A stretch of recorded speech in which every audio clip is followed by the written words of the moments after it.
আমরা সকলেই সফল হতে চাই, কিন্তু হতে পারি কজন? ওই 10%, আর বাকি 90% প্ল্যানিংই করে যায়। এটা করতে হবে, ওটা করতে হবে, সেই অনুযায়ী কাজও করি, কিন্তু সফল হওয়ার হয়ে ওঠে না। কারণ কি জানেন? কারণ ওই যে আমরা শুধু সারা জীবন খুঁজেই যাই কী কী করতে হবে, কিন্তু এটা খুঁজি না আমাদের জীবন থেকে কি কি বাদ দিতে হবে। সেটা আগে ইম্পর্টেন্ট।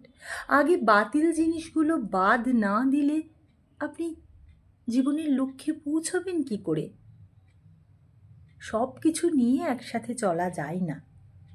এই ধরুন না কেন, পরীক্ষার আগের দিন রাত্রিবেলায় আপনাকে একটা গোটা বই পড়ার জন্য আপনি সময় পান, কিন্তু সেটা কি সম্ভব, পসিবল আপনার পক্ষে পড়া?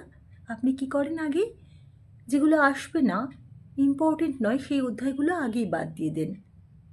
তাতে আপনার সুবিধে হয়। যে অধ্যায়গুলো আপনার কাছে ইম্পর্টেন্ট মনে হয় আপনার অভিজ্ঞতা থেকে, সেইগুলোর উপর আপনি ফোকাস করেন।